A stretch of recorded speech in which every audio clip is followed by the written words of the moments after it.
안녕하세요. 크립토노마드입니다. 2월 첫날부터 시장이 한바탕 요동치고 있습니다.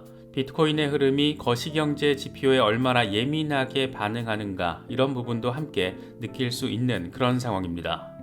미국 연준이 금리를 동결하고 매파적인 기조를 강조하면서 비트코인은 다시 42,000달러 지지 테스트를 진행하고 있습니다. 지금 자리하고 있는 위치가 딱 20일 지수이동 평균 자리여서 여기서 빠지면 4만 달러까지 후퇴할 가능성 생각해야 하고, 이 구간에 대한 지지를 잘 확인해 준다라면 조금은 더 긍정적인 기대감을 가질 수가 있습니다. 역시나 꽤 예민한 구간에 자리하고 있다라는 점도 함께 느낄 수가 있습니다. 연준이 이번에 금리를 동결할 거라는 점은 기정사실이었고 3월 금리 인하도 간단치 않을 것이다. 이런 점들은 우리가 이미 체크를 했던 부분입니다. 그렇다면 과연 언제쯤 금리 인하가 단행될 수 있을 것인가? 이런 부분이 핵심적인 관전 포인트인데, 그래도 다행스러운 지점은 올해 적절한 시점에 금리 인하를 시작할 수 있다라는 뉘앙스를 직접적으로 던진 부분입니다. 이건 연준이 공식적으로 금리 전망을 변경한 것이고, 인플레이션이 조금 더 빠지면 금리 인하는 현실이 된다, 이렇게 바라볼 수가 있습니다. 2월의 시작 지점부터 시장 전반의 분위기가 어수선하지만 이제부터 좀 더 관심도를 높이게 될 종목을 꼽자라면 단연 알트 대장 이더리움입니다. 테스트넷에서의 덴쿤 하드포크가 순조롭게 진행되고 있고, 이제 2월 7일 홀스카이 테스트넷에서 업그레이드가 잘 마무리가 되면 3개 테스트넷에서의 업그레이드 모두 단행되게 됩니다. 이에 따라서 메인넷 업그레이드 시점이 명확해지면 이더리움에 대한 기대감 역시 더 커질 수 있는 상황, 여기에 이더리움 역시 현물 ETF 대상이라는 점, 어쩌면 4월 비트코인 반감기를 전후한 시점에서 이더리움에 대한 시동이 제대로 한 번은 걸리지 않을까 기대해 볼 수 있는 그런 부분입니다. 리플과 관련해서는 난데없이 리플의 XRP 계정이 해킹됐다라는 소식이 더해지면서 XRP가 완전 쏟았습니다. 이게 처음에는 리플랩스의 XRP 계정이 해킹 당했다라는 걸로 해석이 되면서 XRP가 요종을 쳤던 건데, 알고 봤더니 리플랩스 공식 XRP 계정이 아니고 크리스 라슨의 개인 계정이었습니다. 하다 별일이 다 생긴다 싶기도 한데 어떻게 된 건지 하나씩 짚어보도록 하겠습니다. 내 코인을 어떻게 보관을 할 것인가? 크립토 투자자로서 이게 참 간단치가 않은 부분입니다. 대형 거래소도 때때로 해킹을 당하고, 이번 크리스 라슨처럼 개인 계정도 때로 해킹을 당하고, 상황이 이렇다 보니까 내 소중한 자산을 어떻게 보관을 할 것인가? 이 세상사의 100%라는 것은 없기 때문에 어디에 보관을 하더라도 나름의 의구심은 늘상 자리하기 마련입니다.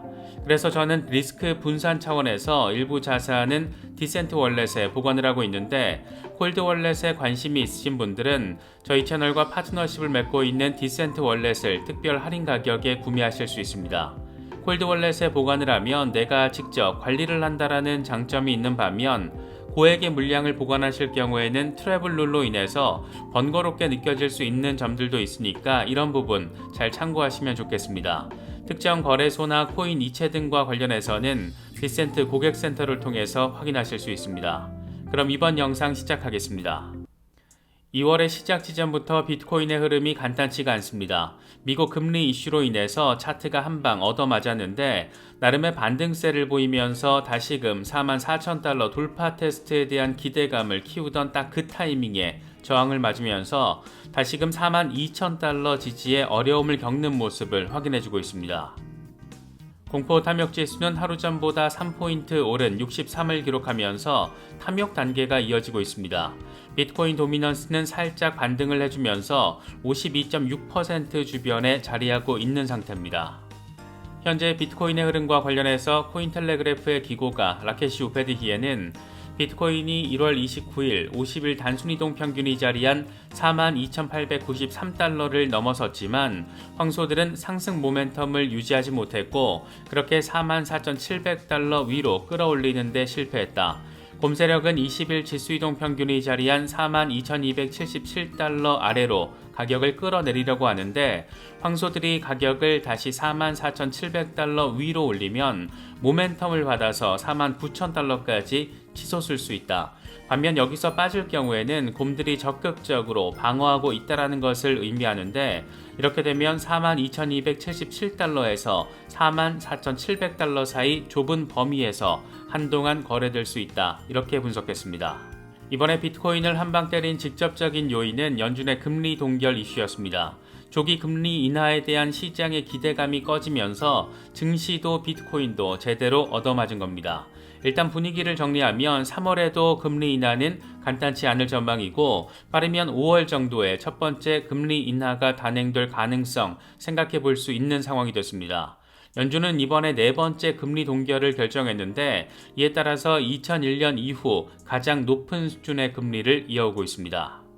연준은 최근 경제 활동은 지표상으로는 안정적인 속도로 확장을 하고 있고, 일자리 성장은 다소 둔화됐지만 여전히 견고하다. 물가 상승은 지난해와 비교했을 때 완화됐지만 여전히 오름세를 유지하고 있다. 우리는 최대 고용과 물가 상승률을 2%로 2% 목표로 설정해 왔는데, 경제 전망은 여전히 불확실하고 인플레이션 가능성에 여전히 높은 주의를 기울이고 있다. 이렇게 밝혔습니다. 일단 시장의 조기 금리 인하 기대감은 꺼졌지만, 그래도 올해는 금리 인하가 단행될 거라는 전망이 공식적으로 등장해 준 것은 다행스러운 부분입니다. 제롬 파월 의장은 회견을 통해서 올해 어느 시점에서 긴축 정책을 완화하는 일을 시작하는 것은 적절해 보인다. 하지만 팬데믹 이후 경제는 여러 측면에서 분석가들을 놀라게 만들었고, 2% 인플레이션 목표에 대한 지속적인 진전에 대해서도 역시 확실하지 않다. 이렇게 신중한 입장을 강조했습니다. 3월 금리 인하와 관련해서는 3월 회의에서 금리 인하를 보증할 수준의 확신을 얻을 것으로 생각하지 않는다. 이렇게 선을 긋는 모습을 보였습니다. 그래서 정리를 하면 인플레이션 위험이 사라졌다라고 판단되면 금리 인하를 올해 어느 시점이든 단행을 할 것이다. 하지만 그걸 파악하기 위한 데이터를 3월까지 충분한 수준으로 확인하긴 어려울 것 같고, 그래서 빠르면 5월 정도의 금리 인하 가능성을 생각해 볼 수 있다. 이 정도로 정리가 가능할 것 같습니다. 그래도 올해 금리 인하 단행, 이런 부분이 나와준 것은 연준이 공식적으로 금리 전망을 변경한 것으로 바라볼 수가 있고, 결국 데이터 몇 개만 몇 달에 걸쳐서 잘 나와준다라면 이 지긋지긋한 긴축 국면에서도 어느 정도 빠져나올 수 있다. 이렇게 바라볼 수 있는 상황입니다. 물론 연준이 금리를 한두 번 내린다라고 한국은행이 동반 금리 인하를 단행할 것인가, 이건 또 다른 문제라고 바라볼 수가 있습니다.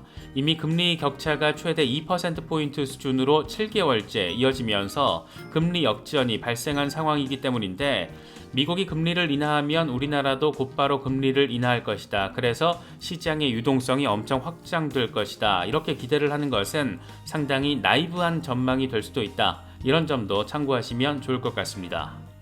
과연 비트코인은 이제 어떤 흐름을 보일 것인가? 이와 관련해서 분석가 마이클 반데포페는 내 전망에는 변한 게 없다. 지난 두 달 동안 언급했듯이 38,000달러에서 48,000달러 사이 박스권에서 추세를 예상하고 있는데, 아마도 단기적인 조정이 있을 것이고, 그리고 나서 반감기 전에 48,000달러까지 랠리가 있을 것으로 보인다. 이렇게 설명을 했습니다. 단기 대응하시는 분들은 박스권 범위 유심히 살펴보시면 도움이 될 수 있을 것이고, 중장기 대응하시는 분들은 모아가는 타이밍에 대해서 고민할 수 있는 그런 내용이 아닐까 싶습니다. 또 다른 분석가 매튜 하일랜드의 경우에는 비트코인이 본질적으로 44,000달러 저항선을 리테스트했고, 주간 종가를 이 위에서 만들어주는 것이 더 중요할 것이다.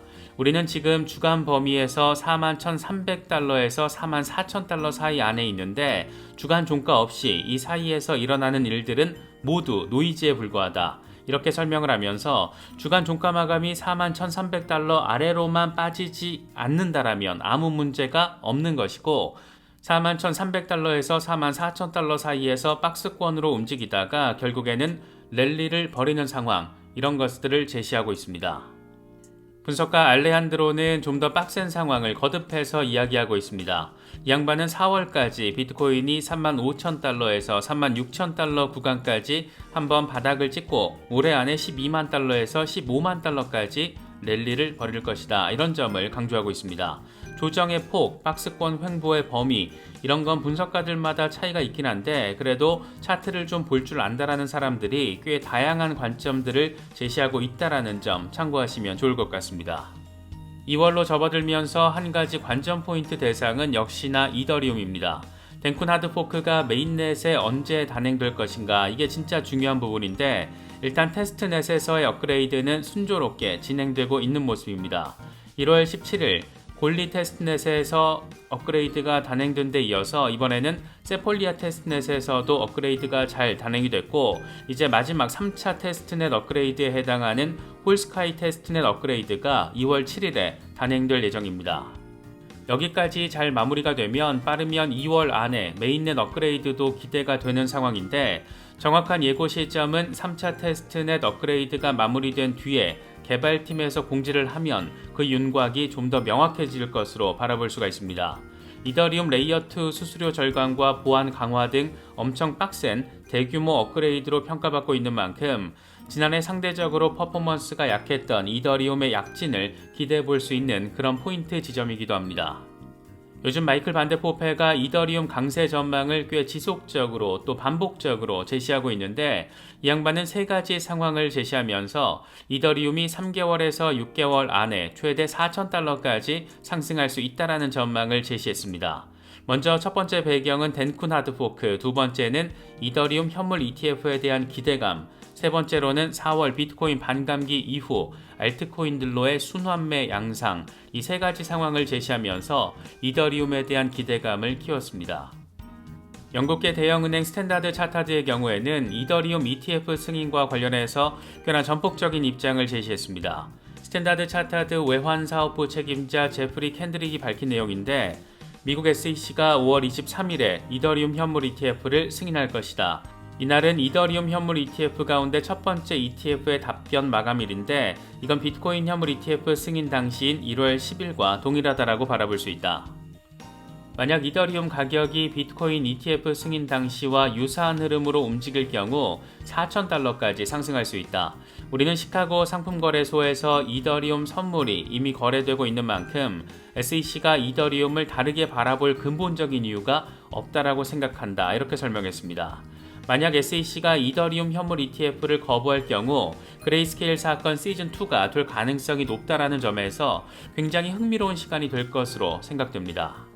스탠다드 차타드는 기본적으로 암호화폐 친화적인 은행의 대표 주자 가운데 한 곳인데 이 은행은 비트코인 현물 ETF가 미국에서 출시되기 전에 실제로 출시가 이루어질 경우 올해 500억 달러에서 1000억 달러 자금을 끌어들일 거라는 전폭적인 전망을 제시하기도 했습니다. 올해 말까지 미국 비트코인 현물 ETF에 보관되는 현물 물량을 43만 7천 개에서 132만 개로 예상을 했는데 이게 현금으로 환산을 하면 500억 달러에서 1000억 달러가 됩니다. 이 같은 자금이 비트코인으로 유입될 경우 내년 말 비트코인은 20만 달러에 접근할 것이라고 내다봤는데 이 같은 숫자의 근거로는 금 현물 ETF의 성장과 금 가격의 움직임 이런 것들을 토대로 제시됐습니다. 꽤 전폭적인 숫자이긴 한데 4월 비트코인 반감기를 거치면서 과거의 패턴을 반복할 경우 충분히 가능할 수도 있을 것 같다. 그런 생각이 들기도 합니다.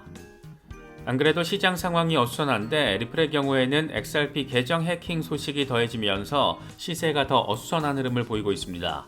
먼저 이번 사태는 블록체인 전문가 잭 XBT가 리플 해킹 정황이 포착됐다라고 밝히면서 시작됐는데 1억 1200만 달러 규모의 2억 1300만 XRP가 해킹됐고 도난당한 자금은 바이낸스와 크라켄 등을 통해 세탁됐다 이렇게 밝혔습니다. 이게 누구의 계정인지가 명확하지 않은 상태에서 XRP 계정이 해킹당했다, 리플랩스의 XRP 공식 계정이 해킹당했다 이런 식으로 해석이 되면서 XRP 시세가 요동치는 결과로 이어졌습니다. 이런 소식이 전해진 직후에 입을 연 인물은 리플의 공동 창업자 크리스 라슨이었는데 내 개인 XRP 계정 가운데 일부가 무단 액세스된 것으로 확인됐다. 우리는 신속하게 문제를 파악하고 영향을 받은 주소를 동결하도록 거래소에 알렸다. 이미 사법기관이 문제 해결에 참여하고 있다. 이렇게 밝혔습니다. 리플랩스 공식 XRP 계정은 아니었고 리플 창업주의 개인 계정이었다라는 점이 그나마 시차를 두고 확인되면서 시세가 살짝 반등하긴 했지만 그래서 지금 자리를 잡은 게 0.49달러대입니다. 화딱지는 이럴 때 날아고 있는 게 아닌가 싶기도 합니다. 리플 CEO 브래드 갈링하우스 역시 리플이 해킹된 것이 아니라고 적극적으로 반박을 했는데 1억 2250억 달러 규모의 XRP를 도난당한 것으로 추정되는 월렛은 리플 공식 계정이 아닌 누군가의 개인 계정이다. 이렇게 웨일와이어와 인터뷰를 통해서 밝혔습니다.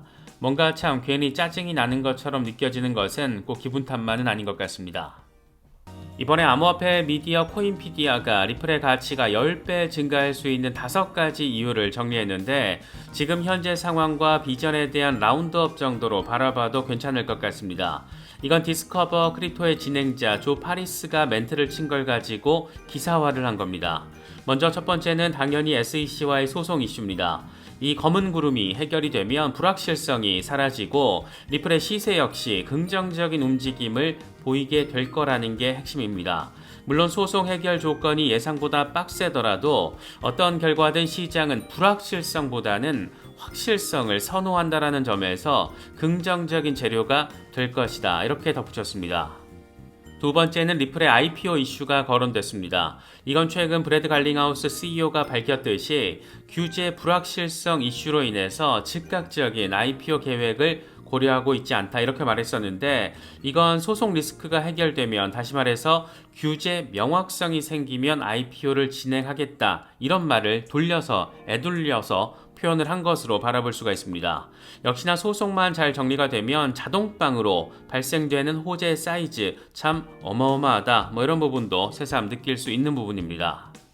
세 번째로는 암호화폐 규제 법안 이슈인데 의회에서 법안을 발의하든 대통령령을 통해서 뭔가 명령이 나와주든 법적 명확성이 등장을 해주면 리플이 다른 코인들을 능가할 수 있다는 겁니다. 사실 이건 미국의 대선 이슈와도 연결지어서 바라볼 수 있는 부분인데 크립토 투자자들의 투심을 표심으로 연결시키는 것이 그 어느 역대 대선보다 중요해진 상황, 특히 당선 가능성이 점쳐지고 있는 트럼프의 경우에는 이미 이더리움 블록체인을 활용해서 엄청난 수익을 얻은 인물이라는 점, 여러 경쟁 후보들이 적극적으로 암호화폐 친화적인 정책 스탠스를 보이고 있다라는 점, 이런 것들을 고려하면 만약 트럼프가 재선에 성공을 하게 된다라면 미국의 암호화폐 규제 스탠스는 현재 민주당 정권과는 거의 정반대가 될 가능성이 높다. 이런 부분도 함께 생각해 볼 수가 있습니다.